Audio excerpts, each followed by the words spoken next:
Salut à tous, on est aujourd'hui le 20 novembre à l'Espace Nana et on va aller tout en bas de la pâture parce qu'on va commencer à couper le lierre. Là vous êtes en train d'entendre la tronçonneuse, elle a déjà commencé. Moi je vais aller ramasser tout ce qui est tombé, le charger dans la remorque. Donc là vous voyez c'est encore un peu gelé. Là il fait 6 degrés, donc ça passe un peu mais c'est encore un petit peu blanc par-ci par-là. Donc il faut bien s'habiller. Alors moi ça me dérange pas du tout le froid sec, moi dès qu'il y a de l'humidité, là ça va pas du tout. Donc là je suis bien, il fait 6 degrés mais il fait soleil et sec donc j'ai pas trop froid. Allez on y va. Et puis je vais vous lâcher parce que j'ai pas beaucoup de batterie finalement. Là je vous explique vite fait. Il y a le mur qui a commencé à s'effondrer de ce côté parce qu'en fait le lierre c'est trop lourd. Ça fait pratiquement un arbre. Donc je suis un peu dégoûtée parce que pour mes abeilles il me servait bien ce lierre. Mais on va pas le tuer en fait, on va juste le couper pour qu'il suive les pierres du mur. Histoire qu'en gros il y ait moins de prise au vent parce que vous voyez comme ça fait un arbre, il y a tout ça en fait qui fait du poids et on va le couper comme on a commencé à faire ici. Voilà, et donc il reste tout ça à faire. Voilà, donc là on a fait tout le haut, on a presque fini, il manque un petit peu cette partie là où ça s'est écroulé, on reste un petit peu au dessus mais globalement on a presque fini. Là on va arrêter pour aujourd'hui je pense parce qu'on a d'autres boulots à faire.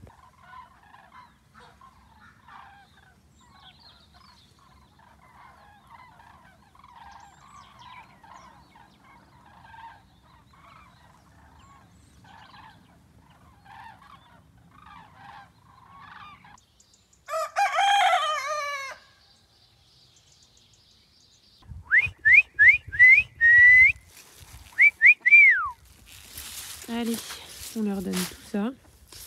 Comme ça, ils vont être bien contents. Mes bébés. En fin de compte, je trouve que c'est vraiment des bons alliés des déchets. Comparé aux poules, ils mangent limite plus de déchets que les poules. Parce que là, les poules, ça leur dit pas grand-chose. Hein. Les fans de carottes et de navets, bon, voilà. Alors que les brebis, elles nettoient tout. Alors c'est vrai que j'aurais pu les laisser sur place pour que ça se décompose et que ça enrichisse la terre. Mais je pense qu'en fait, le fait que le mouton les mange et ensuite il va le transformer en crotte par exemple, ça va être beaucoup plus enrichissant que si je pose ça directement sur le sol. Je pense que ça va être encore plus valorisé. Donc là en plus, ils n'ont pas beaucoup d'herbe dans la pâture. Et elles poussent plus du tout en cette saison. Donc là, ça leur fait du bien de manger un petit peu plus de verdure. Et puis ça permet aussi d'entretenir une relation amicale, on va dire, avec vos animaux en leur apportant. Là, il suffit de siffler et puis ils viennent vite en courant, quoi.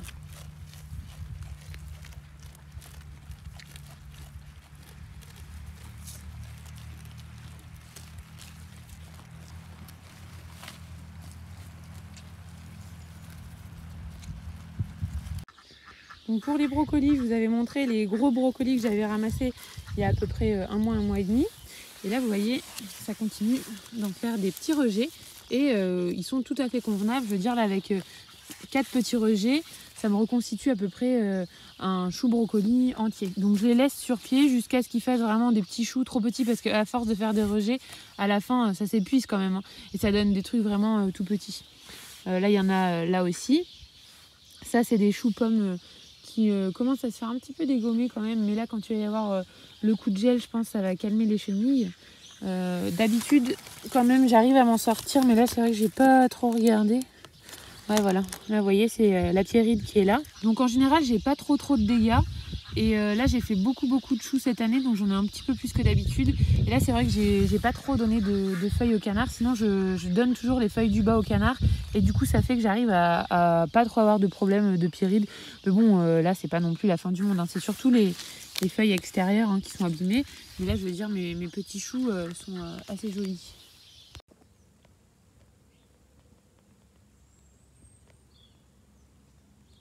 Je pensais qu'il ferait un petit peu beau aujourd'hui, mais pas du tout. On voit rien du tout. Là, on est l'après-midi.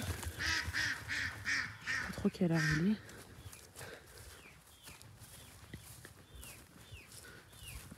Vous voyez, on voit à peine les moutons en bas. On a mis les petits au dehors il y a quelques jours.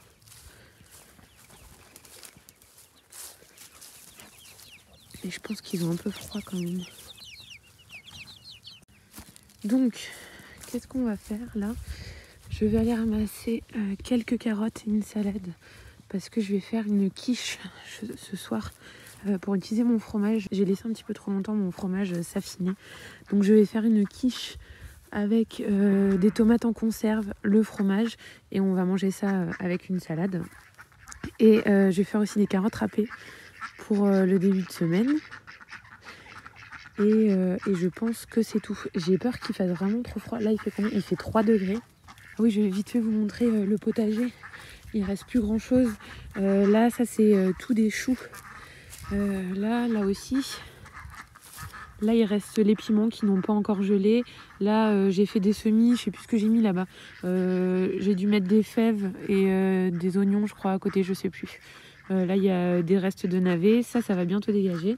Et je laisserai au repos un petit peu. Peut-être que je mettrai du fumier parce que je sais pas ce que je vais remettre ici après. On verra. Ensuite, là-haut, là, j'ai refait des bandes de fraisiers. En fait, j'ai pris les fraisiers qui étaient là et j'en ai mis partout ici. Vous voyez, j'ai refait des bandes. Alors là, j'ai paillé les allées et dépaillé les endroits où il y a des fraises parce qu'en fait, j'ai mis la litière des poussins. En fait, ça se voit pas. On a l'impression que le sol est à nu parce qu'en fait, c'est des petits copeaux de bois avec un petit peu de caca de poussin. Et tout ça, le copeau de bois, c'est plutôt carboné et le caca de poussin, ça va être très azoté. Et donc, le mélange des deux, je me dis que ça va leur donner un petit coup de fouet aux fraisiers et ça les a pas du tout brûlés parce que ça fait 1 mois que c'est posé. Et voilà, il n'y a pas de souci. Il faudrait limite que je racle un petit peu parce que vous voyez qu'il y a des petits trucs qui ont poussé, des petites mauvaises herbes, parce que c'est pas assez épais. J'en ai mis en fine couche quand même. Mais voilà, je me les pèle.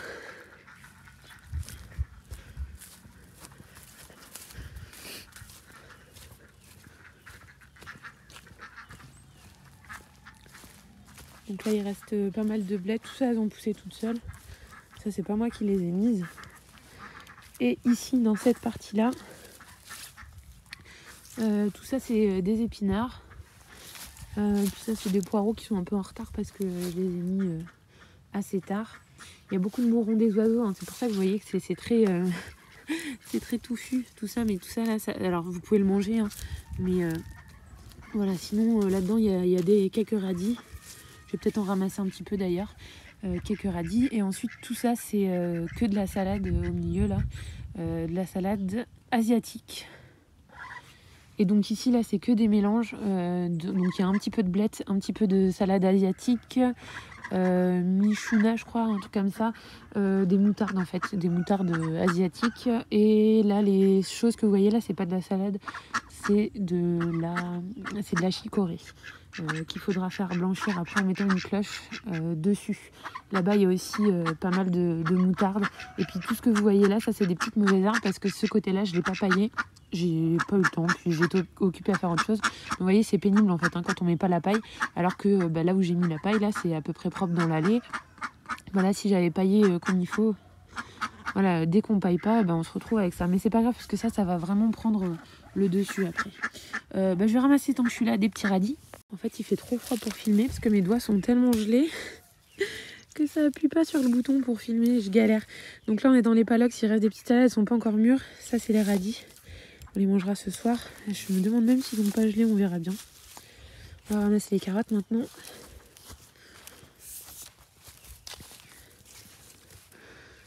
Alors là, normalement, il me reste que les plus petites carottes parce qu'au fur et à mesure, je ramasse les plus grosses. Alors je vous pose, j'ai besoin de mes 2 mains pour dégager tout ça. Allez hop, j'ai les doigts congelés là vraiment. Hop, on va prendre ça, ça suffira pour les carottes râpées. Alors d'habitude je nettoie et je lave dehors. Là je suis tellement gelée que tant pis, je vais mettre la terre à la maison. Allez, une salade et après c'est bon. Donc quand même un peu de persil pour assaisonner. Hop. Et voilà. Tac. Là on va ramasser des arbouses et un tout petit peu de fleurs. Vous voyez, ça c'est la sauge ananas. Elle est super belle. Et là je vais ramasser les arbouses. Regardez-moi ça, c'est magnifique. Il y en a plein. Ça égaye le jardin, c'est fou. Alors que il fait tout gris, vous voyez, c'est pas très marrant en ce moment quoi. Et là, on a plein de magnifiques petites arbouses, très riches en calories, 86 il me semble, calories au 100 grammes, donc quasi comme la banane, plus que la pomme de terre, c'est pour dire, pour un petit fruit. Donc là, on va faire de la compote, je pense, un petit peu de compote et un petit peu de confiture. Il me faut juste un pot de confiture, un ou deux, et puis la compote, on verra si elle a l'excédent, pas sûr. Donc je ramasse ça, j'ai pris mon petit panier, et puis on se retrouve juste après. Alors Abdel, tu peux nous décrire un peu le goût que tu trouves que ça a? Alors on dirait de la banane, un peu moins sucré, avec des petits grains comme ça. Ouais, en fait, si vous voulez, ça fait comme à l'intérieur d'une poire. Vous savez, certaines poires, des fois, il y a des petits grains. Je crois qu'on appelle ça pierreux. Ça fait des petits grains qui restent coincés dans les dents. Et ben ça, c'est exactement ça. Ça fait une espèce de petite sensation dans les dents, de trucs coincés, quoi. Et ça s'enlève pas, hein. C'est pas des graines qui se voient. Mais c'est pas trop gênant, quoi, hein. Après, vous lavez les dents, c'est tout, quoi.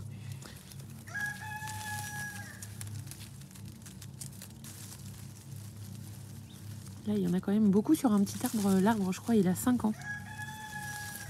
Et vous voyez, je suis en Limousin. C'est un arbre qui résiste à -15. Normalement, c'est plutôt méditerranéen, mais là, ça fructifie bien quand même.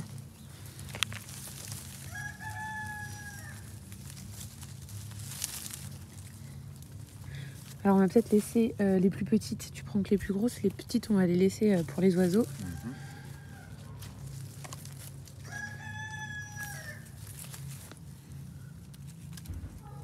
Donc voilà ce qu'on a pu ramasser en 5 minutes.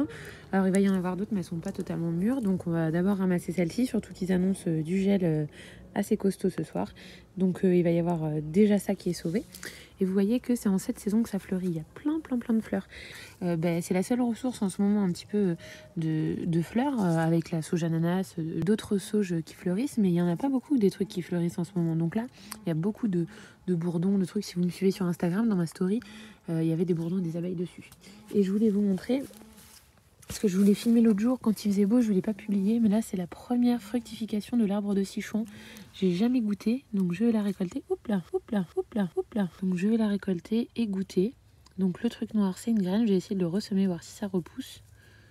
Et c'est l'enveloppe rouge là qui se mange, donc on va goûter ça. Et donc là je vais prendre des petites fleurs de sauge, ça va un petit peu donner de la coloration à ma préparation, à ma confiture. Vous allez voir, ça va être super joli. Donc là, c'est dommage, la grisaille ne lui rend vraiment pas honneur, ni justice. Mais je vous assure que c'est magnifique quand il fait beau, c'est super beau. Et du coup, le jardin est vraiment très coloré avec l'arbouze et la sauge. Donc c'est joli quoi, en cette saison où tout commence à être un peu grisonnant, c'est très beau. Donc voilà la petite récolte, tout en couleur, bien rouge en cette saison un petit peu grisâtre, donc ça fait plaisir. Donc là j'ai 1,2 kg d'arbouze, je vais les mettre dans la petite cocotte. Donc là j'ai mis un petit fond d'eau, je ne sais pas si vous le voyez là-bas, parce que c'est quand même un fruit qui est de texture assez sec. C'est plus comme la texture d'une banane, c'est vraiment pas comme la texture d'un fruit juteux, ça n'a pas de jus en fait. Je vais vous montrer d'ailleurs l'intérieur, par exemple sur celle-là. Donc les petites graines, et voilà, c'est ça que vous sentez sous la dent. C'est un peu... vous avez l'impression de manger des petites pierres comme dans les poires. Vous voyez, celui-là, il est un petit peu plus mûr, il y a un petit peu plus... c'est un peu plus aqueux à l'intérieur, mais c'est pas ouf non plus. C'est pas ultra juteux, ça va pas goûter. Et les graines sont toutes petites, donc elles se mangent tout à fait. Donc ça, on va le mettre à l'intérieur. Et ensuite, je vais rajouter les... Et ensuite, là, je vais rajouter la sauge dedans. Donc, je pense que vous pouvez mettre beaucoup plus de sauge. Mais là, j'en avais marre de ramasser. J'avais froid aux doigts. Donc, on va faire juste avec cette quantité-là. Donc là, j'ai mis 800 g de sucre, vu que j'avais 1,2 kg de fruits. Ça suffit, c'est quand même très sucré.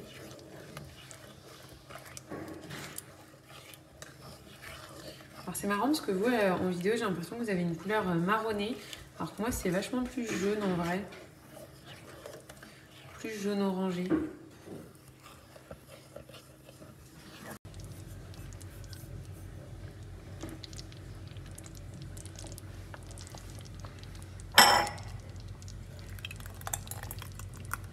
Donc avec 1,2 kg de fruits, ça vous fait 5 pots bien remplis et un petit pot, un demi-petit pot comme ça.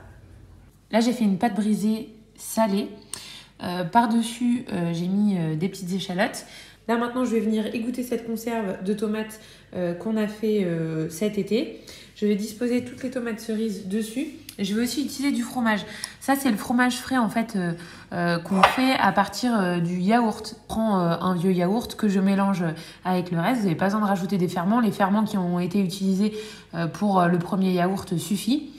Et je me refais des grandes plâtrées de yaourt. Ensuite, j'égoutte mon yaourt. Là, je vous ai montré dans celui-ci. Je vous ai montré comment je faisais sur Instagram. Donc, j'utilise ces petits pots à faisselle. Ensuite, ça, normalement, c'est du filet pour faire les jambons. Et j'égoutte mon fromage dedans. Voilà. Et ensuite, une fois qu'il est égoutté, ça donne ça, type fromage frais. Après, vous avez juste à le saler et à le manger comme ça. Mais si vous en faites en trop grande quantité et que vous n'avez pas le temps de le manger, il va commencer à s'affiner. Il va prendre un goût type, un peu comme du roquefort si vous voulez. Un truc qui va être un peu plus fort. Et quand il est un peu plus fort comme ça, moi j'aime moins en frais. Donc on va l'utiliser cuit dans la quiche. Donc je vais utiliser ce vieux fromage et un petit peu du plus neuf. Et je vais le disposer comme ça. Donc ça nous fera une sorte de quiche tomate fromage.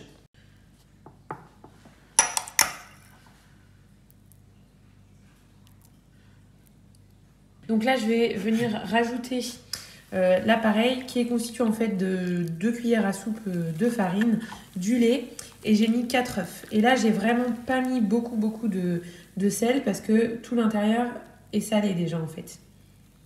Voilà. Et donc par-dessus, je vais venir rajouter juste un tout petit peu de persil et puis ça sera bon.